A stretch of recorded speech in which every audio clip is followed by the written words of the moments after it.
Nah, ini yang menarik. Saya lebih suka dari buku itu ya. Saya suka dari buku itu adalah ketika mengulas tentang perjalanan Nabi begitu ya, kelahiran sampai kemudian yang terakhir itu Fathul Makkah di situ. Itu dahsyat sekali, sungguh. Hanya saja mungkin beberapa tidak tercatat di dalam buku rekonstruksi tersebut ya. Namun urutannya sudah cukup bisa dimengerti. Yang pertama adalah tentang kelahiran Nabi, tentunya sejarah kelahiran Nabi seperti yang diketahui tanggal 12 Rabiul Awal begitu ya, tahun gajah, kemudian Nabi dilahirkan.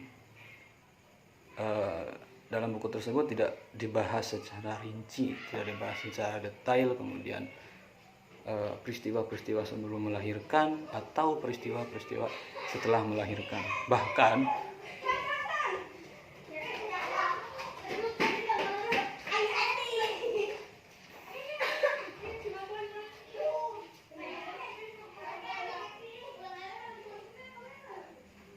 Bahkan di dalam buku tersebut juga tidak diceritakan tentang masa kecil Nabi, padahal menurut saya masa kecil Nabi juga sedikit banyaknya memberikan sumbangsih terhadap rekonstruksi Al-Quran itu, karena ada beberapa kisah kecil Nabi yang kemudian diangkat dan dimasukkan ke dalam Al-Quran, seperti yang kemarin pernah viral itu tentang Nabi Muhammad yang konon tersesat begitu ya. Dan sebetulnya kan itu kalau dalam beberapa kitab tafsir menceritakan tentang waktu itu memang Nabi masih kecil dan itu sudah diasuh oleh Halimah untuk kemudian disusui selama 2 tahun. Itu kejadiannya ketika beliau berada di perkampungan ibu angkatnya, masuk ke dalam lorong-lorong atau ke dalam tempat yang Nabi Muhammad belum pernah tahu tempat itu apa, dan tiba-tiba Nabi Muhammad tidak bisa menemukan jalan pulang, tersesat, dalam arti ya tersesat tidak dapat menemukan jalan pulang, bukan tersesat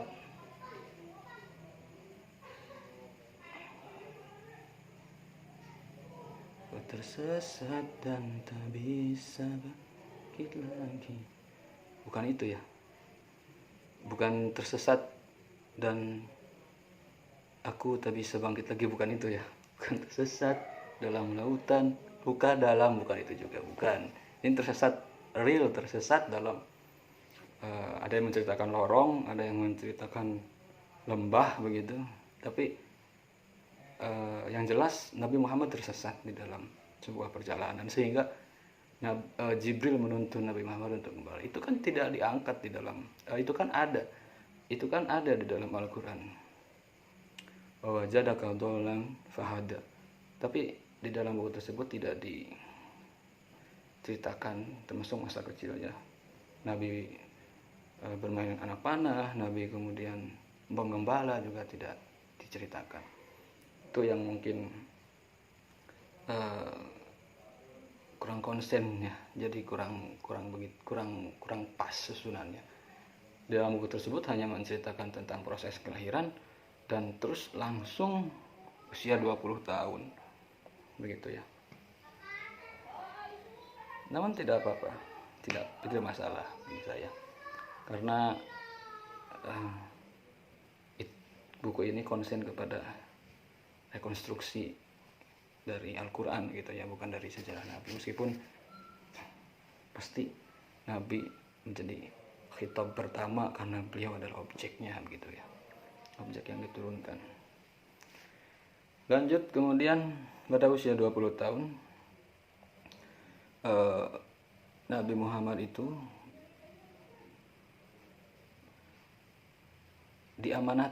sebetulnya diamanati untuk melakukan perdagangan, menjualkan barang dari Sayyidatina Khadijah untuk kemudian nanti hasilnya dibagi 2 begitu ya. Itu pada waktu 20 tahun, usia 20 tahun. Dan sebetulnya sebelum itu juga, sebelum Nabi Muhammad disuruh untuk berdagang atau diminta oleh Khadijah untuk menjualkan barangnya begitu, Nabi Muhammad itu pernah melakukan sebuah rihlah juga, sebuah perjalanan juga bersama pamannya Abu Thalib ke Syria. Nah, ini masyhur sekali bahwa dalam perjalanan Nabi kemudian dijamu oleh pendeta Bukhaira gitu kan, dan kemudian pendeta Bukhaira itu menanyakan hal-hal yang tidak pernah ada yang bisa menjawab kecuali dia adalah seorang nabi, dan Nabi menjawabnya, sehingga Bukhaira pun langsung masuk Islam begitu. Nah, itu masyhur lah, udah nggak perlu diceritakan lebih jauh. Nah, lalu kemudian setelah berdagang, maka muncullah di sini adalah penurunan wahyu yang pertama. Itu tepatnya pada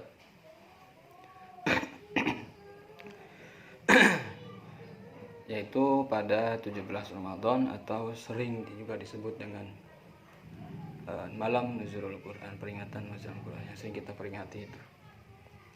Ada hal yang menarik di sini dalam buku sejarah begitu ya, bahwa ketika wahyu pertama itu turun dan Jibril mendekap Nabi Muhammad, yang melatar belakangi Nabi Muhammad untuk khalwat ya, adalah karena pada waktu itu kondisi di Arab sudah semakin jauh.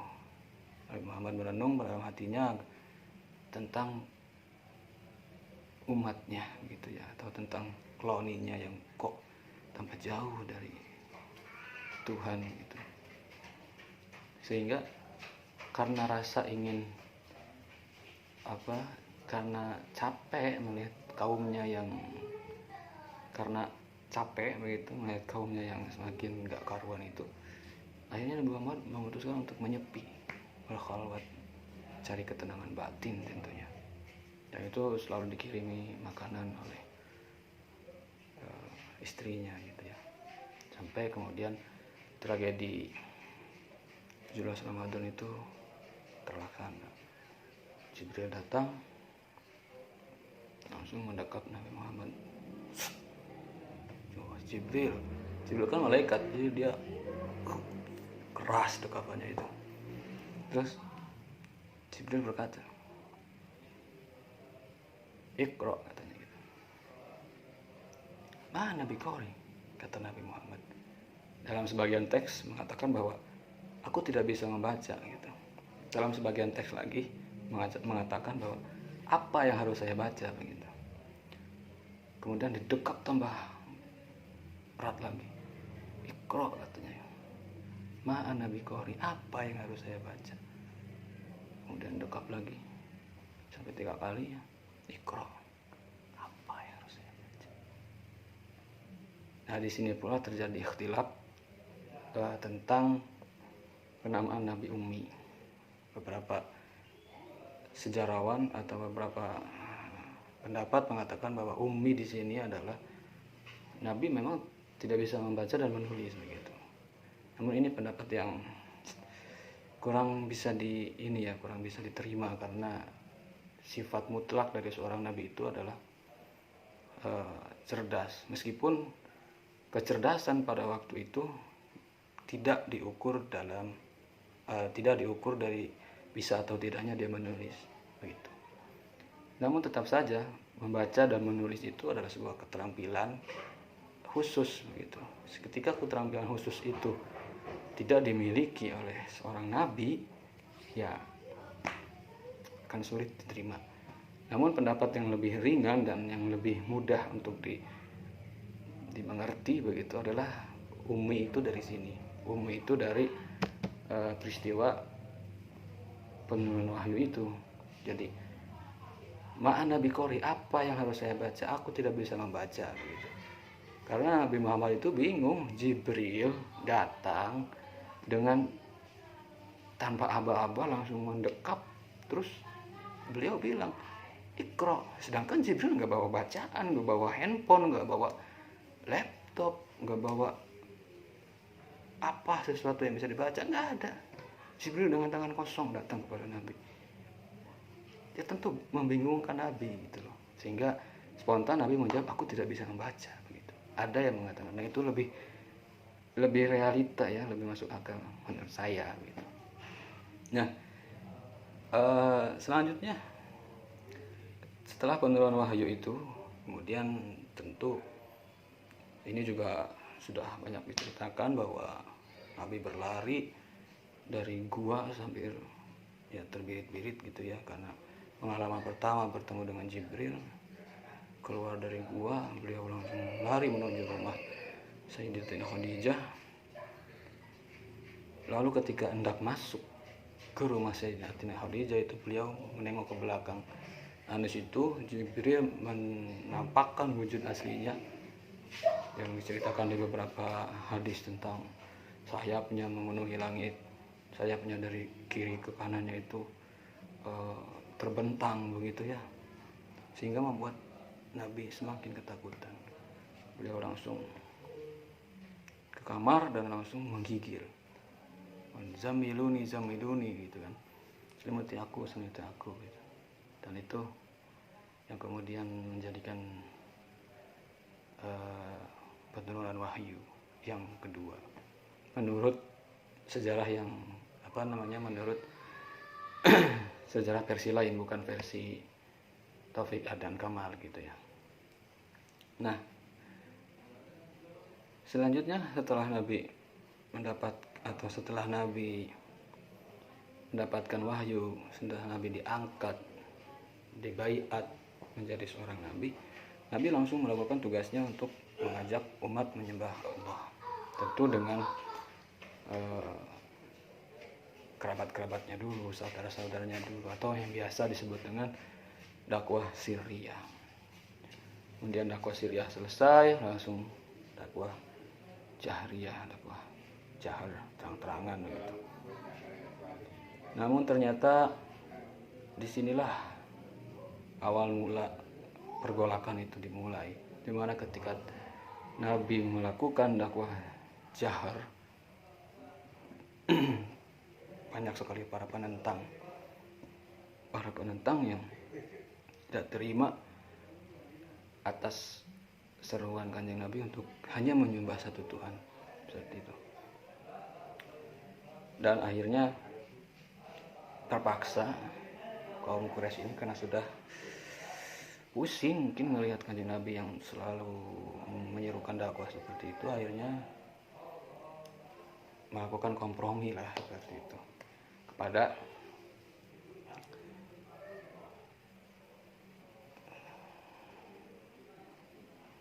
lagi poin 19 poin.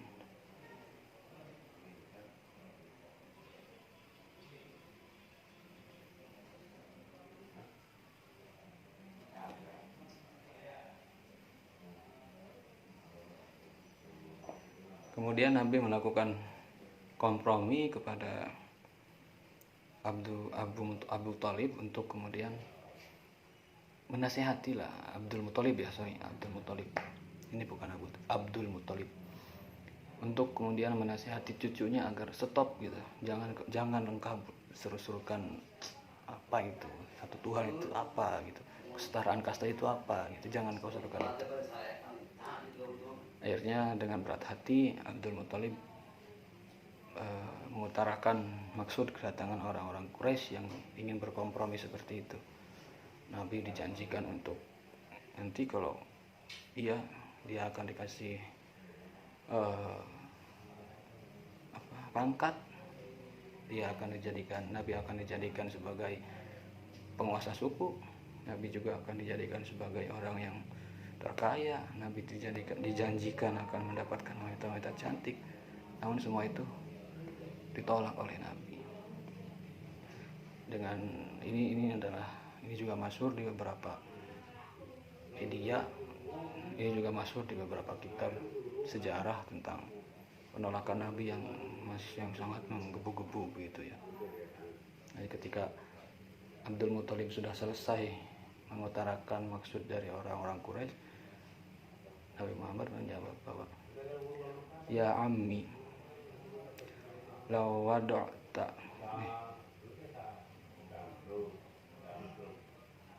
law wada'u syamsi ya ammi law wada'u syamsi fi yamini wal qamara fi shimali ma taraktuhu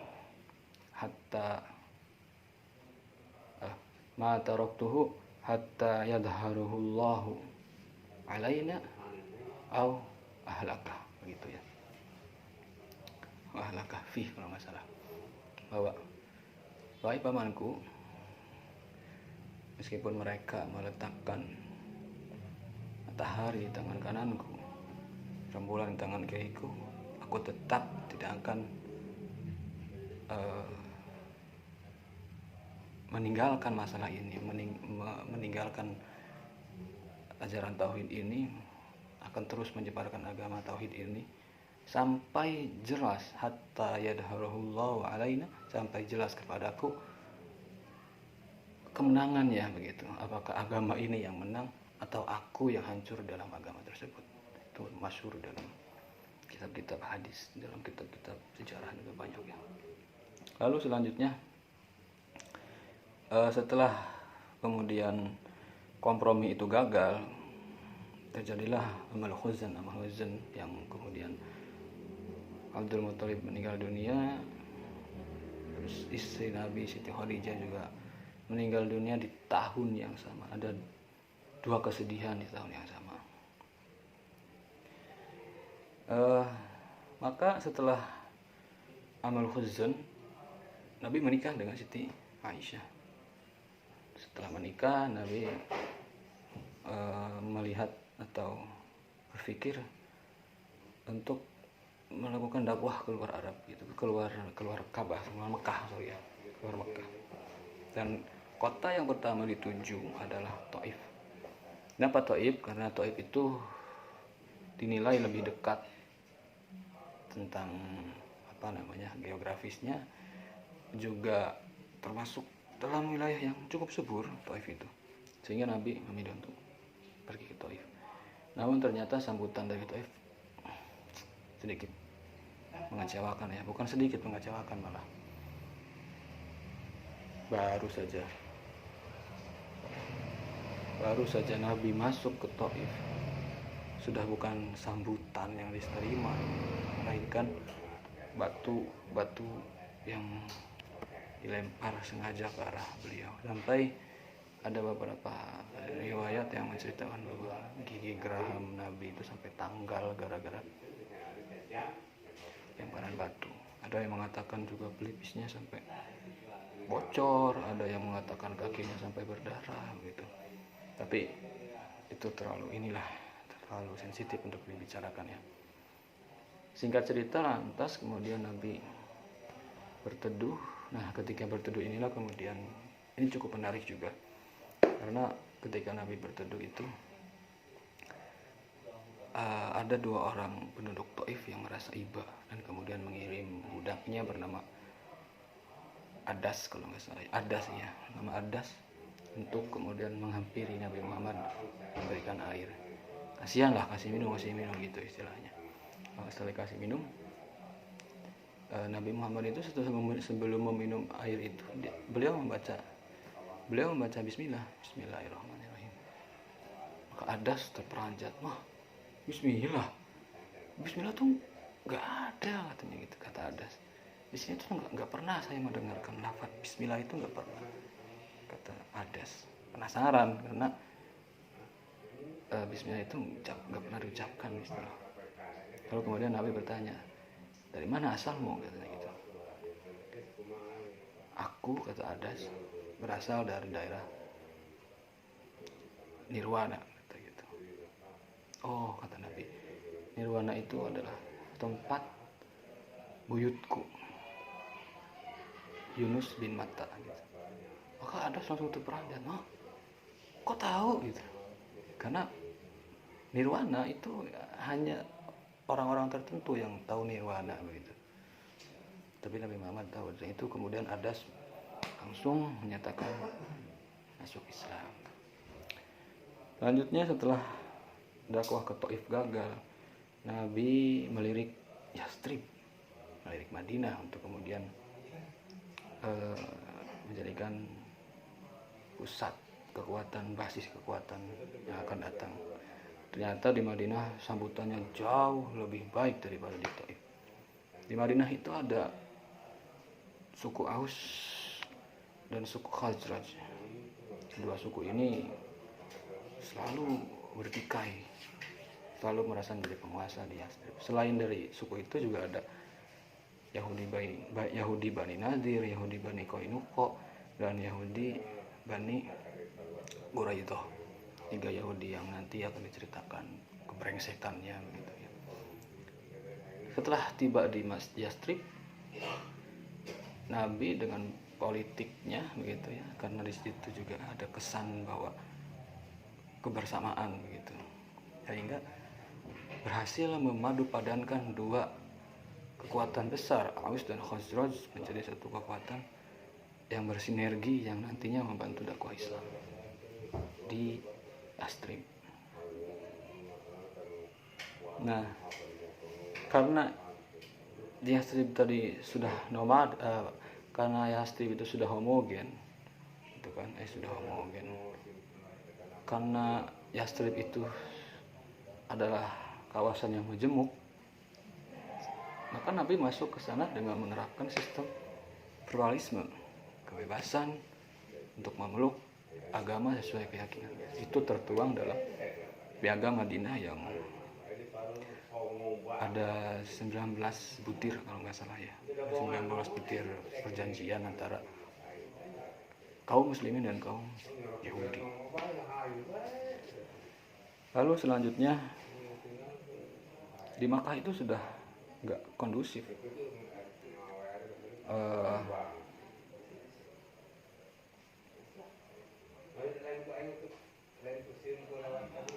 Di Makkah itu kemudian Nabi hijrah dan membawa sahabatnya untuk berhijrah gitu. Nabi hijrah dengan para sahabatnya. Itu Nabi hijrah meninggalkan semua harta bendanya itu di Makkah. Maka termasuk sahabat ya, para sahabat juga meninggalkan hartanya di Makkah. Nah, suatu ketika ada kabar terdengar bahwa harta-harta muslimin yang ditinggalkan di Makkah itu dijarah oleh orang-orang kafir Makkah gitu.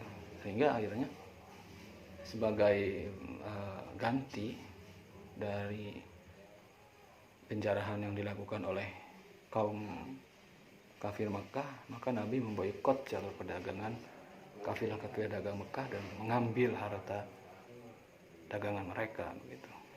Yang sejatinya harta dagangan itu adalah harta orang-orang mukmin yang ditinggal di Makkah tadi gitu loh. Selanjutnya kemudian Nabi melakukan umroh, namun ditolak karena berbagai alasan yang gak masuk akal gitu ya. Nabi diharamkan masuk sampai tahun depan. Kemudian di tahun berikutnya baru kemudian Nabi melakukan umroh qadha sebagai ganti dari umroh sebelumnya. Itu terjadi pada tahun ke-9 Hijriah dan tahun ke-10 ya. Itu terjadi penaklukan